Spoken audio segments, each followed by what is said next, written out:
नमस्कार, हमारे नए वीडियो में आपका स्वागत है। तो परकाया प्रवेश के ऊपर इस वीडियो के माध्यम से चर्चा करेंगे। बहुत सारे साधकों का ये प्रश्न रहता है कि मैं परकाया प्रवेश सीखना चाहता हूँ, मैं परकाया प्रवेश करना चाहता हूँ, तो आखिर परकाया प्रवेश कैसे सीखे, परकाया प्रवेश के लिए क्या क्या करना चाहिए, कौन सी साधना करनी पड़ती है, इन सब चीज़ों के बारे में इस वीडियो में चर्चा करेंगे ताकि परकाया प्रवेश का रहस्य आप तक हम पहुँचा सकें। तो वीडियो को शुरू करते हैं। तो परकाया प्रवेश एक ऐसी ज़बरदस्त सिद्धि रही है, ऐसी एक ज़बरदस्त ताकत रही है जिसके बारे में हज़ारों सालों से कहीं न कहीं पे सामान्य साधकों में अट्रैक्शन अवश्य रहता है। आपने भी शायद हमेशा ही यह सोचा होगा कि कभी न कभी मैं भी परकाया प्रवेश करना चाहूँगा। परकाया प्रवेश के बारे में जितना भी वर्णन हमारे इतिहास में आता है वो विद्या अत्यंत गुप्त और अद्भुत ऐसी विद्या है जो बहुत सारे ऐसे लोग थे जिनके पास ये विद्या नहीं थी और अत्याधिक कम साधक इसके बारे में जानने की वजह से इसका जो गुण है वह दिन ब दिन बढ़ता जा रहा है। तो सबसे पहले बुनियादी यह सवाल है कि क्या सच में परकाया प्रवेश हो सकता है या नहीं हो सकता। तो इसका स्पष्ट रूप से उत्तर देना चाहेंगे कि परकाया प्रवेश करने से पहले परकाया प्रवेश होता क्या है ये बहुत सारे साधकों को अगर नहीं पता है तो हम वो पहले कहना चाहेंगे।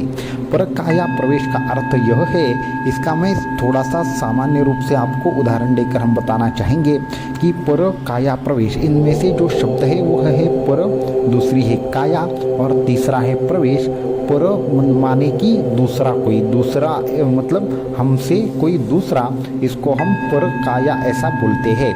परकाया, काया मतलब शरीर, दूसरे के शरीर में प्रवेश करना, इसी को परकाया प्रवेश ऐसा कहा जाता है या फिर शास्त्रों ने कहा गया है। तो इसमें से बहुत सारे साधकों की ऐसी धारणा रहती है कि सबसे पहली बात तो परकाया प्रवेश होती है या नहीं होती है, विद्या का कोई महत्व है या नहीं है, या फिर इस विद्या का कोई अस्तित्व है या नहीं है।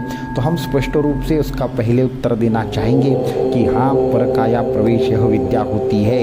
बहुत कड़ी मेहनत, कड़े लगन, कड़े गुरु के अनुशासन के अगर अंडर आप सीखते हैं तो कहीं न कहीं पे परकाया प्रवेश विद्या आपको भी अवगत हो सकती है। इसलिए इस विद्या के बारे में संचय लेने की आवश्यकता नहीं है।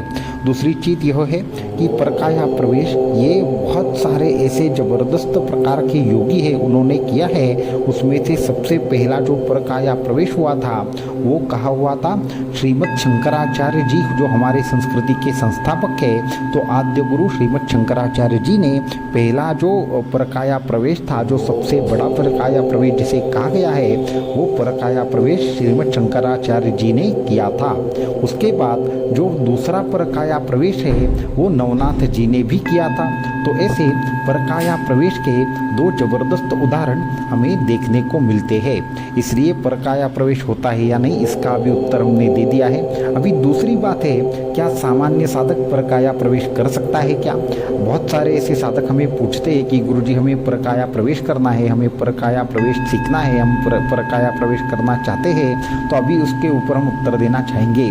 तो हम सबसे पहला प्रश्न आपको ही पूछना चाहेंगे कि परकाया प्रवेश आपको क्यों करना है। ये सबसे पहला प्रश्न हमें है जिसका उत्तर आपको सबसे पहले सुनिश्चित अपने मन में करना होगा, उसके बाद हम इसका उत्तर आपको देंगे। दूसरा प्रश्न यह है कि परकाया प्रवेश करने से पहले आपको ये सुनिश्चित करना होगा कि आप परकाया प्रवेश किस जीव में करना चाहते हैं। दूसरी यह महत्वपूर्ण बात है, क्या उससे पहले जो भी साधना करना आप चाहेंगे, जो भी साधना शास्त्रों ने बताई है, क्या आप वो करेंगे क्या। परमहंस परिव्राजकाचार्य श्रीमद् वासुदेवानंद सरस्वती स्वामी महाराज जी ने खुद परकाया प्रवेश का ज्ञान अर्जित किया था। उनके यहाँ पे एक ग्रंथ में विशेष प्रकार का वर्णन है कि एक विशेष प्रकार के आसन और मुद्रा के माध्यम से उन्होंने परकाया प्रवेश ये विद्या सिद्ध की थी। तो वहाँ पे भी हम आपको बताना चाहेंगे कि परकाया प्रवेश एक ऐसी विद्या है जो विद्या तीन तरीके से कार्य करती है। सबसे पहले उसके लिए एक विशेष आसन लगता है, उसके लिए एक विशेष प्रकार की मुद्राओं का ज्ञान लगता है और तीसरा विशेष मंत्र जाप लगता है। तो मुद्राओं के बारे में भी हम कहना चाहेंगे कि मुद्रा जो एक विशेष प्रकार का शास्त्र है या फिर मुद्रा ये जो एक विशेष प्रकार की तंत्र प्रणाली है, उसके बारे में अभी बहुत सारे लोगों को इतनी ज़्यादा नॉलेज नहीं होने के कारण मुद्रा विज्ञान के बारे में बहुत सारे लोग नहीं जानते। इसीलिए हम मुद्रा रहस्य नाम का जो पुस्तक लिख रहे हैं या मुद्रा रहस्य नाम से जो हम पुस्तक सभी साधकों को देने जा रहे हैं, जो नाद ब्रह्म ध्यान शिविर करने वाले हैं, तो उन सभी साधकों को इन विशेष मुद्राओं के तंत्र रहस्य के बारे में पता चलेगा, क्योंकि मुद्राओं के बिना उतनी सिद्धि करना मुमकिन नहीं है। तो इसलिए हम कहना चाहेंगे कि परकाया प्रवेश के 3 पहलू हैं। सबसे जो पहला पहलू है वो है मुद्राओं की सिद्धि, दूसरा पहलू है उस मंत्र की सिद्धि और तीसरा पहलू है आसन की सिद्धि। तो ये मूल अगर 3 चीज़ें आपने सीख ली तो परकाया प्रवेश आपके लिए कहीं ना कहीं पे सामान्य होता है, परंतु ये इतना सरल और सामान्य नहीं है। दूसरे इसके चरण में क्या करना पड़ता है? सबसे पहले हमारे शरीर के अंदर से हमारा जो सूक्ष्म देह है वह कहीं ना कहीं पे बाहर निकाला जाता है। तो उस संदर्भ में हम एक महात्मा से मिले थे, वो तिब्बतीय एक उच्च कोटि के लामा थे। तो लामाओं में बहुत बड़ी बड़ी विचित्र विचित्र विद्याएं उन्होंने सिद्ध करके रखी होती है। तो अगर कहीं लामा से आप मिलेंगे और वो सिद्ध होंगे तो वो तंत्र के ऐसे गुप्त रहस्य आपको करके दिखा सकते हैं कि जो आप सोच भी नहीं पाओगे।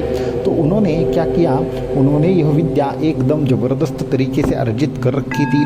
तो उन्होंने एक विशेष प्रकार से जब हमारी उनके साथ चर्चा हुई तो उनके बारे में ज़्यादा डिटेल में बताएंगे, तो आपको कहीं ना कहीं पे ये वीडियो अलग लेवल पर चला जाएगा, परंतु हम मूल विषय की ओर वापस से आते हैं, नहीं तो अलग दिशा में हम जाएंगे। तो उन लामा के साथ हमने जब परकाया प्रवेश के ऊपर विशेष तौर से चर्चा की तो उन्होंने हमें कहा कि ये विद्या हम बता नहीं सकते परंतु करके अवश्य दिखा सकते हैं।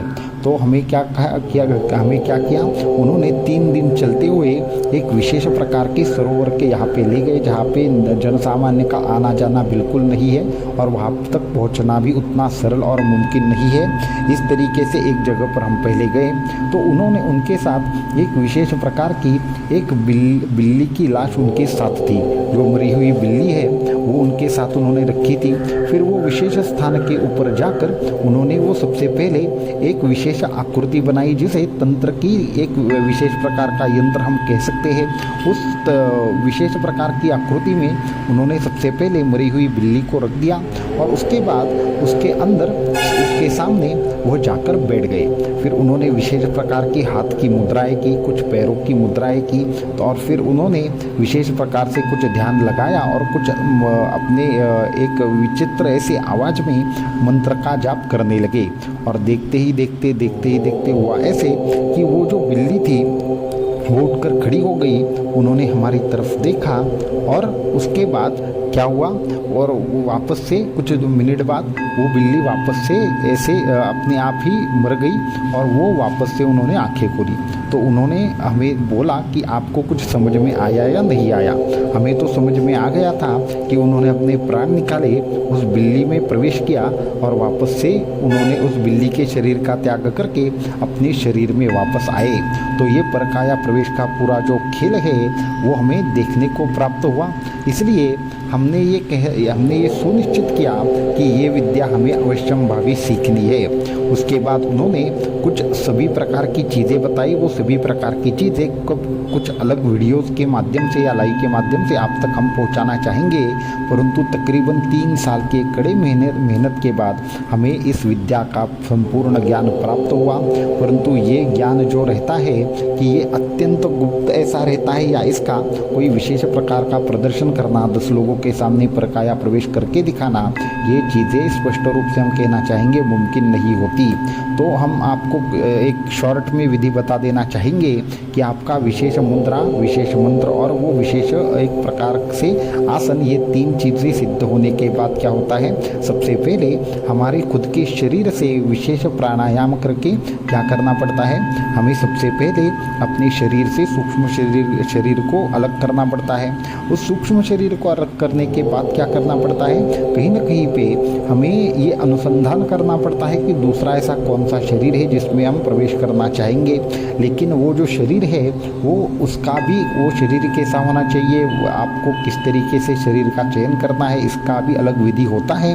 तो वो विधि सब कुछ चीज़ करने के बाद आपको उस दूसरे शरीर के कहीं ना कहीं पे कर्म दशा के साथ आपको बंधन बनाना पड़ता है और उसके बाद उस शरीर में वापस से रहना पड़ता है।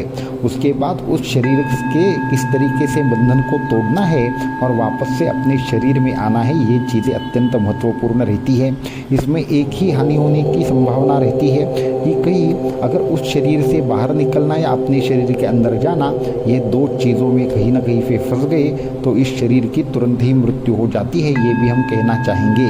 तो इसलिए जो भी करे एकदम व्यवस्थित तरीके से करे, विशेष मंत्रों के साथ करे, गुरु के उपदेश के अनुसार करे और उससे पहले दृढ़ अनुशासन, दृढ़ साधना और कहीं ना कहीं पे नाद ब्रह्म के ध्यान के माध्यम से ये चीज़ें और सुगम हो जाती है। क्योंकि इन सभी चीज़ों में एक महत्वपूर्ण चीज़ है, अंदर के नाद से जुड़कर ही प्रकाया प्रवेश करना संभव है। क्योंकि जब हम प्राण अपने शरीर से बाहर निकालते हैं, सूक्ष्म देह से बाहर निकालते हैं, तो कहीं ना कहीं पे क्या होता है, कहीं ना कहीं पे हमें उस प्राण का जो संकल्प है वो आज्ञा चक्र में करना पड़ता है और आज्ञा चक्र तक पहुंचने के लिए जो एक नाद की आवश्यकता रहती है, जो हमारे विशेष हृदय चक्र से निकलता रहता है या अनाहत चक्र से निकलता रहता है, उस नाद पर ध्यान करके बाहर निकालना पड़ता है अपना सूक्ष्म शरीर। तो इसके लिए नाद ब्रह्म साधना के साथ भी आप जुड़े ताकि आप पहली समाधि अवस्था तक पहुँचे। तो जो साधक सच में प्रकाया प्रवेश सीखना चाहते हैं तो हमारे होने वाले नाद ब्रह्म ध्यान शिविर के माध्यम से हमसे जुड़े। वो नाद ब्रह्म ध्यान शिविर जो 14 दिन का होने वाला है उसका पूर्ण रूप से वो फॉलो करें और उसके बाद उस नाद ब्रह्म ध्यान शिविर के माध्यम से जब वो समाधि अवस्था को समझेंगे तो धीरे धीरे प्रकाया प्रवेश के बाकी के रहस्य भी उनको समझाना हमें कहीं ना कहीं पे मुमकिन हो जाएगा। इसलिए जो प्रकाया प्रवेश की पहली स्थिति है वह समाधि अवस्था को आपको अचीव करना है। इसके लिए नाद ब्रह्म ध्यान शिविर में आप जरूर आए। वहाँ पे आकर आप किस तरीके से ध्यान लगाना है, किस तरीके से समाधि लगानी है, ये आपको धीरे धीरे पता चलना शुरू हो जाएगा। तो ये आज के इस वीडियो में इतना ही। अगर और कुछ आपके मन में प्रकाया प्रवेश संबंधित प्रश्न है तो नीचे दिए हुए व्हाट्सएप नंबर के माध्यम से आप संपर्क कर सकते हैं। परंतु ये विधि इतनी सरल और आसान नहीं है, ये विद्या उतनी आसान नहीं है, इसलिए सभी साधकों को एक सामूहिक रूप से सिखाना मुमकिन नहीं होगा। परंतु अगर आप कहीं ना कहीं पे हमसे जुड़ते हैं, हमारे नाद ब्रह्म ध्यान शिविर में आते हैं, तो आपको क्या होगा, एक तरीके से इसी विद्या की शुरुआत हो जाएगी। अवधूत चिंतन श्री गुरुदेव दत्त।